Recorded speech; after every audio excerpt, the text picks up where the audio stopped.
Hi, I've had a request to include a lesson about melodic cells in this series. Melodic cells are groups of 4 notes that you can use when you're improvising to articulate chords. I wouldn't say that they are particularly associated with playing bebop, and a solo of just melodic cells without bebop scales, arpeggios, chromatic notes and enclosures, etc. wouldn't really have an authentic bebop feel. They are, however, a very useful tool to have at your disposal. By restricting your choice of notes to these small groups, they allow you to concentrate on things like rhythm and phrasing. They're a really handy technique for beginner improvisers, but advanced players also find them very helpful, especially when you're playing at a really fast tempo, say playing in double time. There is a PDF available for this lesson, and there's a link in the description below. It contains all the examples, all the patterns and exercises in this lesson, plus plenty more, and they're all in all 12 keys. I'm going to focus on one particular melodic cell, which some people refer to as the 1, 2, 3, 5 cell. So the 1, the 3 and the 5 refer to the root, the third and the fifth of a triad. So if we take a C major triad, C, E and G, when we say 1, I'm talking about C, 3 is E, 5 is G. 2 is D. Now you can think of the D as a passing note in between C and E, or you can think of it as the 9th of the chord. If we play a C major 7, D would be the 9th. So if you use those 4 notes when you're improvising over, say, a C major 7 chord or a C major 6 chord, none of them are actually going to clash. Remember that when we're playing bebop, we try to get the chord notes to fall on the downbeats. It gives a smooth line that way. In his excellent book, Exploring Jazz Piano Volume 2, Tim Richards explains how if you start that pattern on C, you can play it in 6 different ways. You can go 1, 2, 3, 5, 1, 2, 5, 3, 1, 3, 2, 5, 1, 3, 5, 2, 1, 5, 2, 3, and 1, 5, 3, 2. If you start the pattern on D, there are another 6 patterns. Start it on E, another 6, start on G, and that's another 6, making a total of 24 different ways you can play those 4 notes. You can, of course, at any point displace 1 or more of those notes by an octave. So let's say I take that pattern, play the first 2 notes there, but instead of going up to E and then G, go down to E and G. So you get another pattern. Now, I'm afraid my maths is nowhere near good enough to work out how many possibilities there are by displacing notes in octaves as well. Remember that when we're playing an improvised line in bebop with mainly 8th notes, we try to get the chord notes to land on the downbeats. That's why we have the extra notes in the bebop scales. Now, the beauty about the melodic cells is if you pick the right ones, then you're going to have these chord notes falling on the downbeats. The C, the E and the G are all chord notes. Even the D though, because it's the 9th, it doesn't actually clash.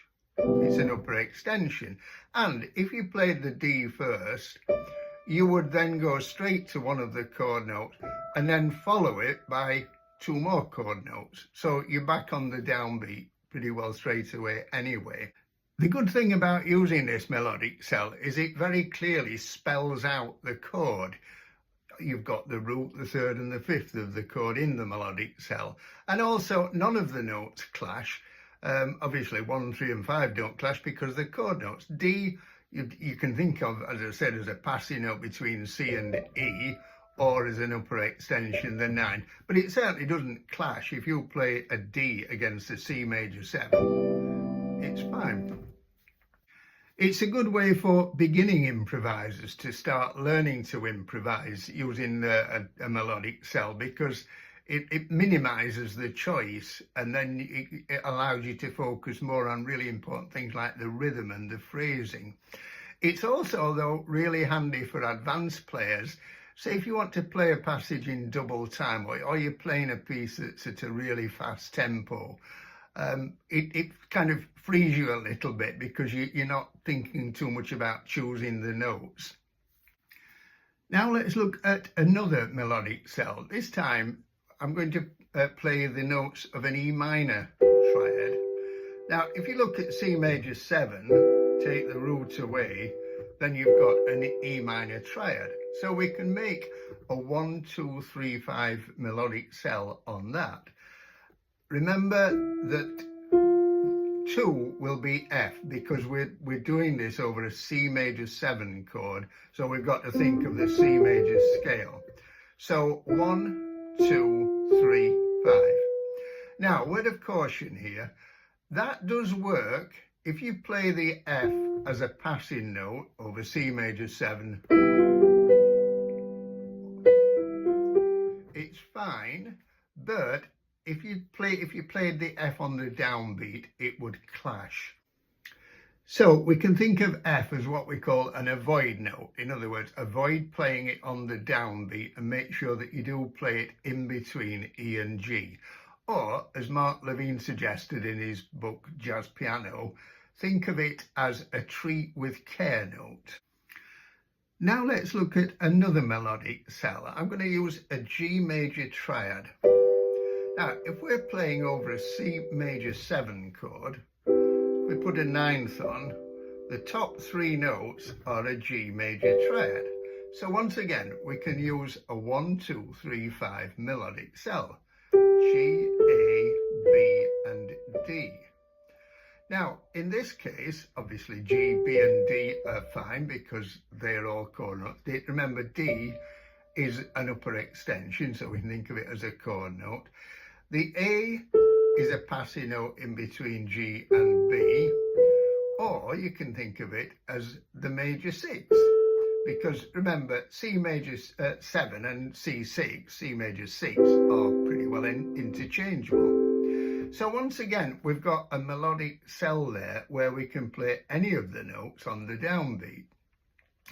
So what I would recommend to begin with is, instead of treating the middle one with care or avoiding playing the F on the downbeat, I would omit it. I would use 2 cells over a C major 7 chord, the first one, and then the one starting on the 5th. Let's have a look now how we can build some phrases using a combination of these 2 melodic cells. So I'm going to start off with the cell 1, 2, 3, 5, C, D, E, G, and I'm going to use this pattern, but I'm going to displace the C and the D up an octave, so instead of, we get this. I'm going on to the second melodic cell now, the one with G, A, B, D, and I'm going to play this pattern. So we've got, and then I'm going back to the first cell up here, using that pattern, but I'm going to displace the last note, the G, down an octave. So I'm going to get, then to the second melodic cell, but I'm going to finish the phrase there by just going. So all together now we've got this.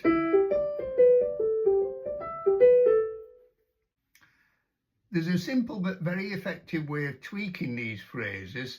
Just simply miss the first 1 or 2 notes out and you get a feeling of forward motion. So if I look at that first phrase, just miss the first note, E, out, and then try missing the E and the G out. Phrases are generally much better when you don't start on beat 1. Let's look at chord 2 now in the key of C major. That's D minor 7, and see what melodic cells we can use there. Well, the first one, D, E, F, A, that's absolutely fine. Once again, the E you can think of as a passing note in between 2 chord notes, or think of it as the 9th. Starting on the third,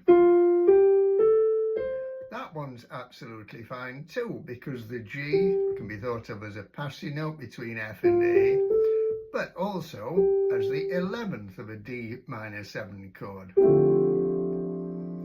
And then starting on the fifth, that's fine too, because B can be thought of as a passing note between A and C, or it's the 13th. You can even take this a stage further and do one starting on C. C is the 7th, E is the 9th, G is the 11th, D is the root. So we've got a lot more choice on the minor 7th chord.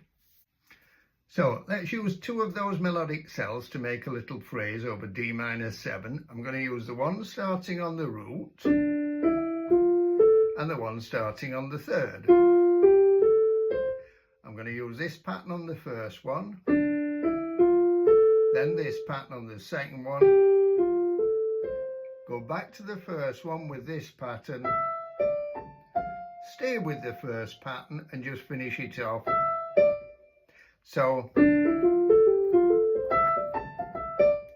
okay, let's just tweak that now. Just miss the first note out and it sounds much better. Let's try missing the first two notes out. Well, let's change that last phrase slightly. I'm going to replace the first melodic cell with one starting on the 7th, using this pattern. But I'm just going to miss the G out, so I'm going to come in on the C. So instead of, we've now got. Just a word about the PDF that's available for this lesson. Although all these examples are shown in all 12 keys, I wouldn't sort of try practicing every pattern in all 12 keys straight away. What I would do is use it for reference and try and apply it to as many jazz standards as you can. And the more jazz standards that you learn, the more keys you're going to cover. Now let's look at chord 3 in the key of C major. That's E minor 7. Now, you've got to be careful there. You get a minor 7th on the 2nd, 3rd and 6th degrees of a major scale. So, for instance, in the key of C major, you get D minor 7, it's chord 2, E minor 7, chord 3, A minor 7, chord 6. Most of the time when you get a minor 7th in jazz standards, it's actually functioning as chord 2. So you've got to be very careful about the context, you know, what is the actual function of that chord. If, for instance, E minor 7 was followed by A7, then you would say treat it as chord 2 in the key of D. Now, if it's definitely functioning as chord 3 in the key of C, you're pretty limited in your choice when you're using melodic cells. If you use the one starting on the root, then you would have the F as the passing note. The one on the third is fine because the A is the 11th of E minor 7. The one on the fifth, using notes from a C major scale, would give you that diminished trident, and that's not going to work over the minor 7th there. So really, you're kind of limited to this one in the middle. That doesn't mean to say that you can't use it though. You could use this pattern, for instance. But displace the D and the B. So let's play it up there. And then go back to that. So play that over an E minor 7, it works fine. By the way, it might sound simplistic this, but if you ever get to a chord and you're not quite sure what scale or what notes to play over it, there's always the option of just not playing anything on that chord. And to be honest, very often that improves the solo because it puts some space in it. Let's look at chord 4, that's F major 7. Now this is an interesting one. The melodic cell starting on the root works fine. Think of G as either a passing note or the ninth of the chord. This is the interesting bit, the one starting on the third. Again, you can think of B as the passing note, or it is the sharpened 11th. So if you use that melodic cell, you're going to get a Lydian kind of feel. The one starting on the fifth is fine too. D, think of as a passing note between C and E, or it's just, of course, the sixth. And G is the ninth. So you've got some interesting combinations there. So let's look at an example. I'm going to combine 3 melodic cells on F major 7. I'm going to start with the one on the root and use that pattern. Then one on the third, but I'm going to use this pattern. And then the one on the fifth. That's that one, but I'm going to play it coming down. And then I'm going to play just 2 notes out of the melodic cell starting on the third. So we've got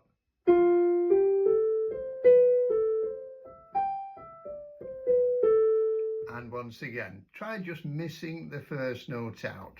Miss the F out. Now let's look at chord 5 in the key of C major. That's G7.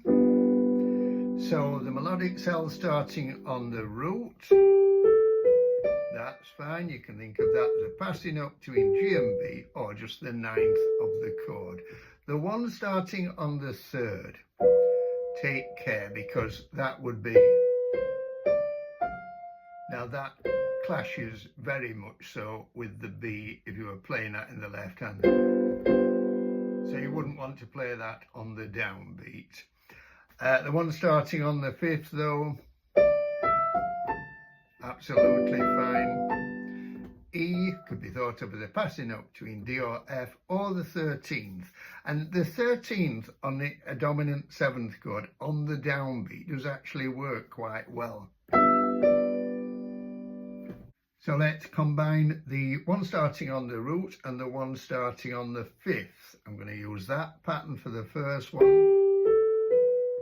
And then this pattern for the second one.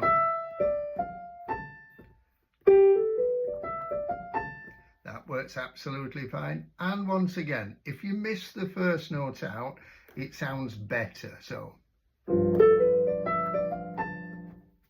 now let's look at chord 6. That's A minor 7. So once again, we've got a minor 7. We've got to be careful and make sure that it is actually functioning as chord 6 rather than a chord 2. So let's look at the melodic cells that we can use. The one starting on the root. That is fine because B can be thought of as a passing note between A and C, or the ninth of the chord.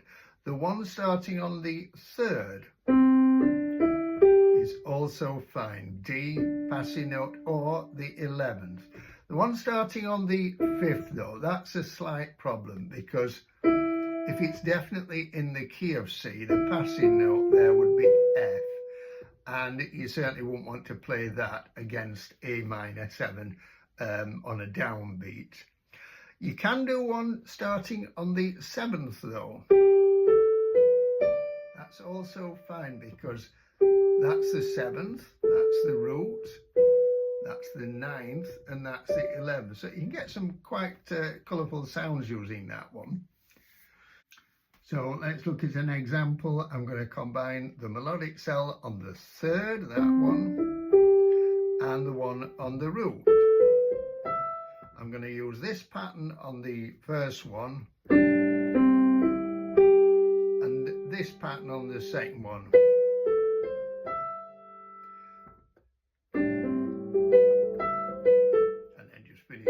Those 2 notes again from the first one. And once again, if you miss the first note out, it sounds better. Now let's look at chord 7 in the key of C major. That's B minor 7 flat 5. The The melodic cell starting on the root would be this. The C could be a problem. It's fine as a passing note, but if it was played on the downbeat, you would have the clash with the B. Probably best to avoid it. The one starting on the third is fine. You can think of E as a passing note or as the 11th of the chord. The one starting on the fifth also has the C in. So again, you've got that potential clash if the C was played on the downbeat. So that's best to avoid. So really, you're just left with the one starting on the third. That doesn't mean to say that you can't use it though. You could do something like this. You could play this pattern, but displace the top two notes down an octave so you get, and then play this pattern.